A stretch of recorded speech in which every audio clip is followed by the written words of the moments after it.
on va maintenant attaquer la partie de la gestion des contacts et on va commencer à créer un contact, modifier un contact, supprimer un contact, voir un contact et on va pouvoir afficher la liste de tous les contacts.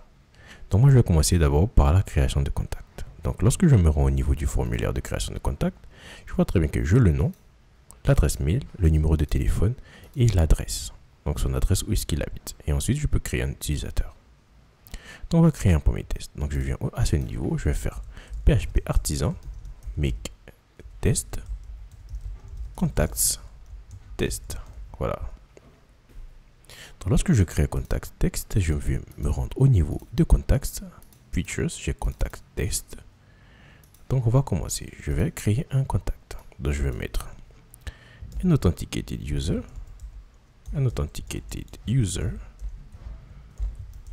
can create contacts. Voilà. Ensuite, je vais mettre à ce niveau test.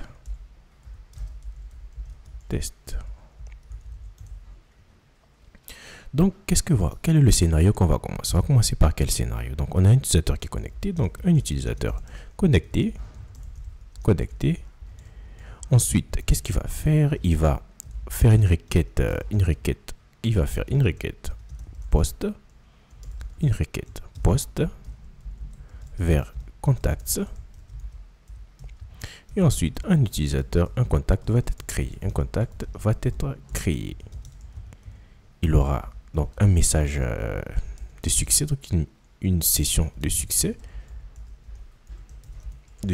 pour affirmer qu'il a bien créé. Ensuite, il sera redirigé vers dashboard. Redirigé vers dashboard. Voici donc notre scénario. Donc, un utilisateur qui est connecté, il va faire une requête post vers contacts avec des informations. Et ensuite, un contact va être créé, une session de succès va être générée et il va être redirigé vers le dashboard.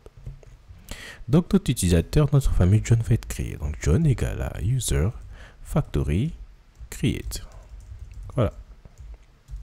Ensuite, il va faire une requête vers post. Avec quelle information? On va mettre contacts, on va mettre attributes, contacts attributes égale à. Qu'est-ce qu'il va envoyer? Il va envoyer le nom du contact. Il va envoyer l'adresse mail du contact, il va envoyer le numéro de téléphone et il va envoyer une adresse. Voilà, donc premièrement, ici grâce au test, on peut avoir accès à Faker.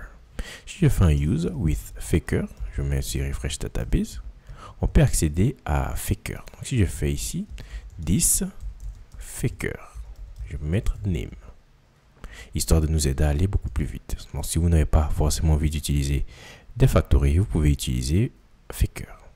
Donc je vais faire email, je vais faire this Faker safe email. Voilà. Ensuite, je vais faire password, bien plutôt le password, je vais faire phone. Voilà.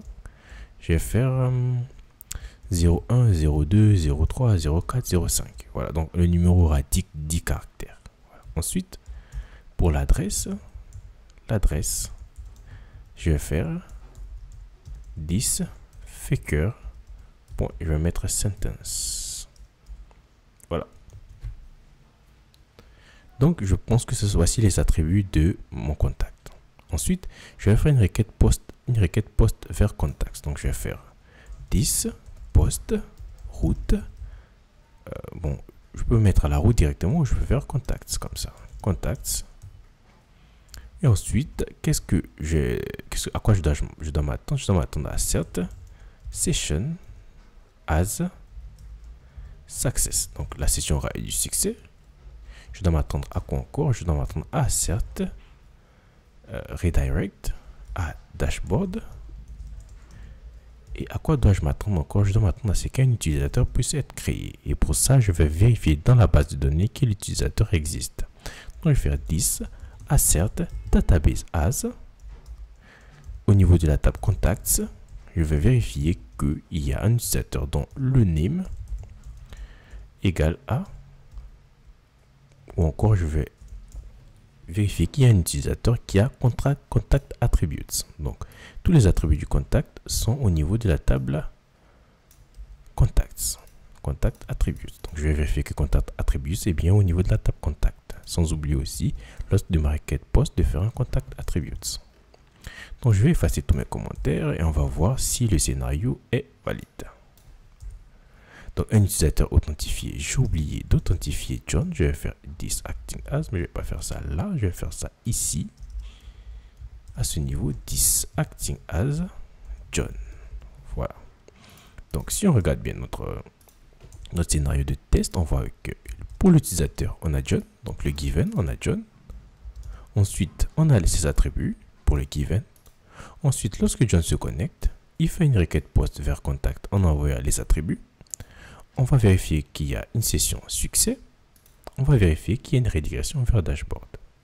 Ensuite, on va venir vérifier que dans la base de données, au niveau de la table contact, il y a name, ce nom, email, ce numéro de téléphone et cette adresse. Donc, je vais enregistrer, je vais copier le nom de mon test et on va se rendre au niveau du terminal. Donc, je viens à ce niveau. Je fais un PHP artisan test de -filter et je vais coller. Lorsque je colle, on voit très bien qu'il y a plein de choses qui ne se passent pas bien. Donc on voit déjà que la section manque. Donc ce qu'on va venir ici, comme on le sait d'habitude, c'est que Laravel catch les exceptions. Donc on va faire this without exception handling. J'enregistre. Lorsque je me rends à ce niveau, je relance. Je vois très bien qu'il y a méthode not allowed. Donc je viens au niveau de web, web.php. Au niveau de contact, je vais faire un post contacts. Ensuite, ça ira vers contacts controller et on ira vers la méthode store et on va vers name égale à contacts store. J'enregistre, je reviens au niveau de mon terminal et je relance. Lorsque je relance, je vois bien qu'il n'existe pas la méthode store au niveau de contacts controller. Donc je vais au niveau de contacts controller, je fais un public function store. J'ouvre les accolades et je vais mettre request. J'enregistre. Et lorsque je reviens à ce niveau, je relance. Je vois très bien que la session n'existe pas. Donc, qu'est-ce que je vais faire? Je vais faire passer mes deux éléments. Donc, on va faire return redirect à dashboard avec with success. Je vais dire le contact a été créé avec succès. Donc chaque élément de mon test est en train de passer. Donc ici je vais déjà faire passer 2 éléments de mon test. Je relance et lorsque je relance au niveau de la base de données, on voit qu'il n'y a pas de table contact. Donc qu'est-ce qu'on va faire? On va faire un PHP artisan make model contact migration factory. Donc je crée les factories, le modèle et la migration. Donc je me rends au niveau de la base de données, je me rends au niveau des migrations, au niveau de contact migration. Je vais fermer ceci, je vais faire this table plutôt string, je vais mettre name. Je vais faire table string, je vais mettre email. Je vais mettre table, je vais mettre string, je vais mettre phone. Je vais mettre table, je vais mettre texte, je vais mettre adresse. Je vais mettre table foreign ID, je vais mettre user ID et je vais mettre constraint à users. Ensuite, je me rends au niveau des factories. Je vais au niveau de contact factory, je vais faire la définition. Donc, je vais mettre name, je vais mettre this faker name. Ensuite, au niveau de email, je vais mettre this faker safe email. Ensuite, au niveau de phone number, phone plutôt, je vais mettre 01 02 03 04 05. Et au niveau de l'adresse, je vais mettre this faker. On va mettre sentence. Voilà. Donc, on va mettre quelque chose. Ensuite, lorsque je relance mon test, on voit très bien qu'au niveau de la table, il n'y a rien.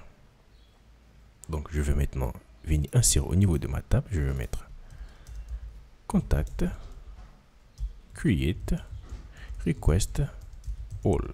Voilà, on doit commencer par ça. Ensuite, lorsque je relance mes tests, je vois très bien qu'on me dit name et n'est pas filable.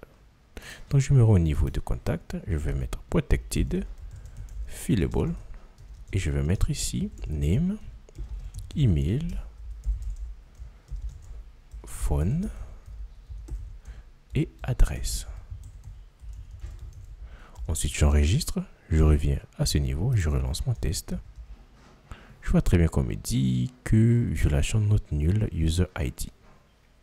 Donc le user ID manque. Donc qu'est-ce que je vais faire? Je viens à niveau de context controller. Qu'est-ce que je vais faire? Je vais faire un attributes égale à request merge user ID égale à hot ID et je fais un all. Ensuite, je vais prendre attributes et je vais créer le contact. Ensuite, lorsque je reviens à ce niveau, je relance. Je vois très bien qu'on me dit, qu'est-ce qu'on me dit? On me dit integration not constraint field contact that user ID. Donc, je n'ai pas ajouté user ID au niveau des fillables. Donc, je viens à ce niveau, je vais faire user ID. J'enregistre. Et lorsque je viens à ce niveau, je relance, je suis au vert. Je peux créer un utilisateur. Donc, on voit très bien qu'ici, on n'a fait aucune validation, on fait rien, on fait juste la création. Donc, un utilisateur peut m'envoyer n'importe quoi, on ne va pas faire de validation. Donc, on va maintenant continuer à voir comment est-ce qu'on peut valider, que ce soit uniquement un utilisateur authentifié, que ce soit un utilisateur qui envoie le nom, l'email et tout ça et tout ça. Maintenant que le premier test est passé, on va continuer. Donc, je vais au niveau de mon test, je vais dire only public function, only authenticated user can create a contact. Voilà, donc je veux que ça soit uniquement un utilisateur authentifié qui peut créer un contact. Donc je vais copier ce bout de code, je viens ici et je vais faire pas comme ça, je vais juste envoyer un post, voilà, avec des attributs comme ça. Donc je vois très bien que ici contact attribute, j'en ai besoin, donc je vais copier ici et coller là. Par contre, on peut faire quelque chose avec ça, on peut essayer d'extraire cette partie dans une méthode plutôt. Donc je vais copier le contact attribute, je vais créer une méthode protégée, protected function form ou bien contact attribute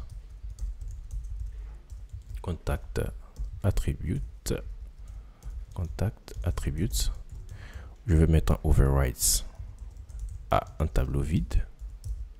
Il va me retourner un tableau et à l'intérieur j'aurai ceci contact attribute. Si on veut override certains paramètres, on va faire return array merge de contact attribute et de overrides. Par contre, si par exemple je veux passer email name nul, je peux juste passer à contact attribute et dire name nul. Donc il va écraser cette propriété. Donc, au lieu d'avoir contact attribute, je vais effacer comme ça et je vais avoir 10 contact attributes. Et j'aurai ici 10 contact attributes. Voilà.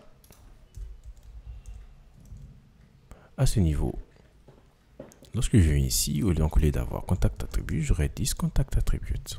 Donc, quand quelqu'un fait une requête vers contact attribute, il va être redirigé à cette redirect vers login. Voilà. Donc, s'il nous fait une requête et qui n'est pas authentifiée, il va être redirigé vers login. Donc, je vais faire rapidement ce test. Moi, je fais php artisan test-filter et je vais coller. Lorsque je colle, on voit très bien que ce n'est pas redirigé. J'ai une erreur 500 parce que derrière, il essaie de créer. Il n'y a pas de user ID, donc je me rends au niveau de web. Qu'est-ce que je vais faire? Je vais mettre un middleware à ce niveau.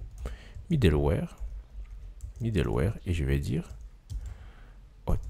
Donc, il faut être authentifié uniquement pour avoir accès route. Donc, je reviens à ce niveau. Lorsque je relance le test, je suis au vert.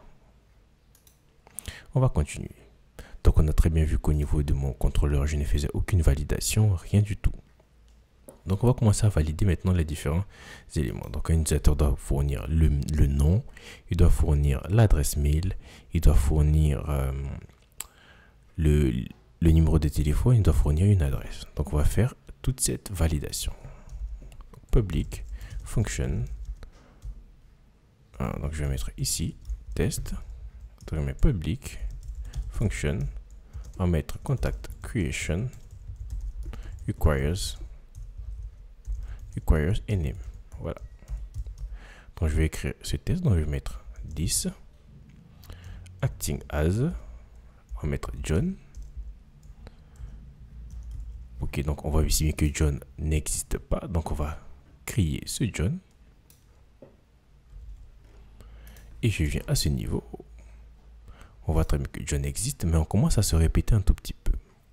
Donc ici, par exemple, lorsque je vais valider le nom, j'aurai toujours besoin de John. On commence à se répéter, on commence à écrire les choses plusieurs fois. Donc ce que je vais venir, je vais faire ici à ce niveau, je vais utiliser une méthode qu'on appelle la méthode setup. La méthode setup est une méthode qui nous permet, qui est plutôt exécutée à chaque fois qu'on fait un test. Avant chaque test, il est exécuté. Plutôt, elle est exécutée. Donc je vais faire setup. Voici donc la méthode protéger setup. On appelle le parent et on peut continuer. Donc je viens à ce niveau. Je vais créer une méthode, plutôt une propriété protégée. Je vais faire protected user auth. Donc je vais mettre ça, ça sera nullable. Donc je vais corriger à ce niveau. Donc lorsque je suis, je vais faire 10 auth égale à user factory create. Donc, à chaque fois, avant chaque test, cette façon de faire sera exécutée. Ce test sera exécuté. Donc, je vais enlever le user pour ne pas avoir un warning. Donc, à chaque test, cette action sera exécutée. Donc, au lieu ici d'avoir John, j'aurai 10 auth. Voilà. Donc, je vais effacer John. Et ici, j'aurai 10 auth. Et le acting as, ça, je peux aussi extraire ça dans une méthode. Donc, je vais continuer. Donc, je vais faire post. Donc, je vais faire un route, plutôt post vers contacts. Et l'attribut que je vais envoyer sera 10 contact attributes. Et dans les contacts attributs, le name sera nul. Donc, le nom sera nul. Voilà. Le nom sera nul.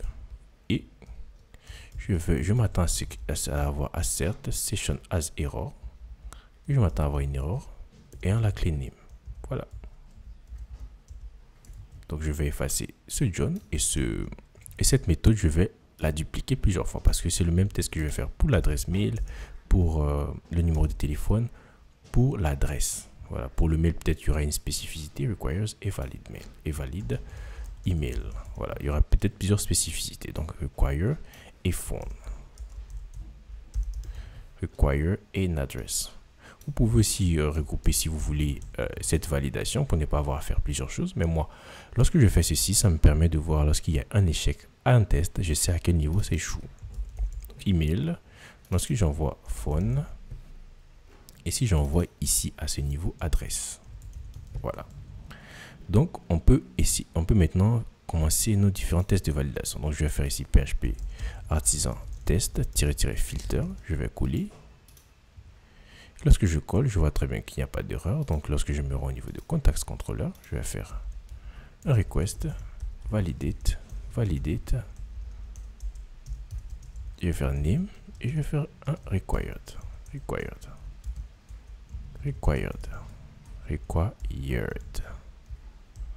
Je continue. Donc, je relance mon test. Ça passe. Ensuite, je vais attaquer au niveau de la validation de l'adresse mail. Je vais faire PHP artisan test-filter et je vais coller. Lorsque je colle, on voit très bien qu'il n'y a rien. Donc, je vais à ce niveau, je vais faire email et je vais faire required. Donc, quand je relance, je vois très bien qu'il n'y a pas d'erreur. Lorsque je vais au niveau de mon contact, je vois bien que j'envoie contact email nul. Et c'est pas name, mais c'est email plutôt. Voilà, donc le copier-coller, comment ça peut nous induire en erreur. Donc, je relance mon test, ça passe. Là, j'ai envoyé une adresse mail, mais j'aimerais envoyer une adresse mail qui n'a pas un bon format. Donc envoyer bad format email. Bad format email. Donc je m'attends encore. Et lorsque j'envoie un bad format email, on voit aussi une erreur. Donc je fais PHP artisan test -filter et je vais coller. Donc lorsque je colle, je vois toujours qu'il y a un problème. Donc je me rends au niveau de contacts controller et je vais faire ici email. Donc je relance, ça passe. Donc je me rends maintenant au niveau du valid phone number. Ici on va pas aller en profondeur en faisant une validation avec des expressions régulières et tout. Donc on va faire quelque chose de sommaire. Donc je vais copier. Je viens au niveau je fais PHP artisan test -filter et je vais coller. Donc lorsque je colle, on voit très bien qu'il n'y a rien. Je viens à ce niveau, je vais faire un phone et je vais mettre required. Je relance, je vois très bien que ça passe. Voilà, donc c'est required. On va vérifier aussi qu'on donne un numéro de téléphone valide. Donc je vais copier.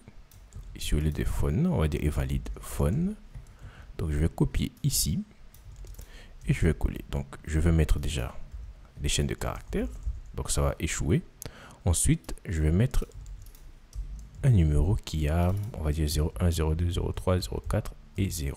Voilà, donc il y a 9 caractères et valide, on va dire 10 requires et 10 digits phone. Voilà. Voilà. Donc lorsque je fais ceci, ça va échouer, mais lorsque je lui envoie 01, 02, 03, 04 et 05, là ça va passer. Donc assert session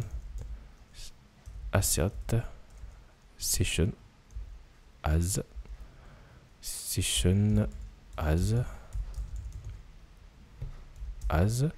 on va mettre ici success. Voilà, donc lorsque on regarde ce test, on voit très bien que lorsqu'on fait un phone nul, on a error phone. Lorsqu'on fait phone, on met des lettres, on a error phone. Et lorsqu'on fait phone, numéro de téléphone qui s'arrête à 9, on a erreur. Et lorsqu'on fait phone avec 10, on a erreur. Bon, ici, on n'a pas besoin de faire de 0 jusqu'à 9, jusqu'à 10. Mais lorsqu'on fait pour 1, ça passe. Donc, j'enregistre. Je copie ici. Je viens à ce niveau. Je vais faire un PHP artisan test-filter et je vais coller. Lorsque je colle, je vois bien qu'il y a des erreurs. Donc, lorsque je viens à ce niveau, je fais digit et je fais 2.10. Je relance. Ici, normalement, mon test doit passer. Donc, mon test est ouvert. Enfin, je vais venir faire la validation de l'adresse et je vais mettre lorsque l'adresse est nulle, je dois avoir une erreur de type adresse. Donc, je relance. Ici, je fais un PHP artisan test-filter et je vais coller. Et lorsque je colle, on voit bien que ça passe pas et je viens au niveau de contact et je vais faire un adresse et je vais mettre un required. Voilà. Et donc lorsque je relance à ce niveau, je vois très bien que ça passe. Donc qu'est-ce qu'on va faire? On va au niveau de mon form.blade.php au niveau de contact et on va commencer à faire l'intégration. Donc déjà à ce niveau ici, je vais mettre mon formulaire, je vais mettre ma méthode égale à post et je vais mettre mon action égale à route. Je vais mettre create, je vais mettre contacts create, le contact store. Voilà, donc lorsque je me rends au niveau de web, je pense pas, oui, j'ai contact store. Ensuite, on n'oublie pas le CSRF. Ensuite, à ce niveau, lorsqu'il y a une erreur, mais c'est erreur, on va dire name, j'aurai un small qui sera un texte red 600 et il y aura ici message. Ensuite, on va mettre ici end error. Donc, je vais copier ceci ici. Je vais mettre à ce niveau. Je vais mettre à ce niveau. Et je vais mettre à ce niveau. Voilà. Donc, ici, j'aurai name. Et j'aurai name égale à name. Au niveau de la valeur de l'input, j'aurai value égale à old name. Voilà. Ensuite, donc, je mets ça côte à côte pour pouvoir avoir une vue d'ensemble. Donc, je vais copier ici. Ici, ça sera email. Donc, j'aurai name égale à email et value égale à old email. Ensuite, ici, j'aurai email. À ce niveau, le name sera égal à phone. Et ici, j'aurai value égale à old phone. Donc ici aussi, à ce niveau, j'aurai phone. Et enfin, ici, j'aurai name. J'ai déjà name égale à adresse. Donc je vais effacer ici, j'ai 2 ID. Je vais mettre adresse 2D. En anglais, c'est 2D. Alors c'est ça en D. Donc quant à la valeur du texte area, je viens à ce niveau et je vais mettre ici old adresse. Donc, je vais descendre ça comme ça pour avoir une vue d'ensemble. Donc je vais effacer ici, mettre la bonne adresse. Ensuite ici, ça sera adresse. Donc je vais enregistrer. Je vais me rendre au niveau de mon CRM et je vais créer un nouvel utilisateur. On s'est dit que les migrations ont été faites au niveau des tests, mais pas au niveau de notre code, ou de notre application. Donc je vais faire PHP artisan migrate. Donc mes migrations ont été créées, je peux créer mon utilisateur. Donc je reviens ici, mon contact, ça va s'appeler Jeff Do. Son adresse mail, ça sera jeff@exemple.com. Son numéro de téléphone, ça sera 01 22 05 85 69. Et son adresse, il va habiter à Lorem Ipsum. Voilà. Donc je vais lancer. Et l'utilisateur a été créé.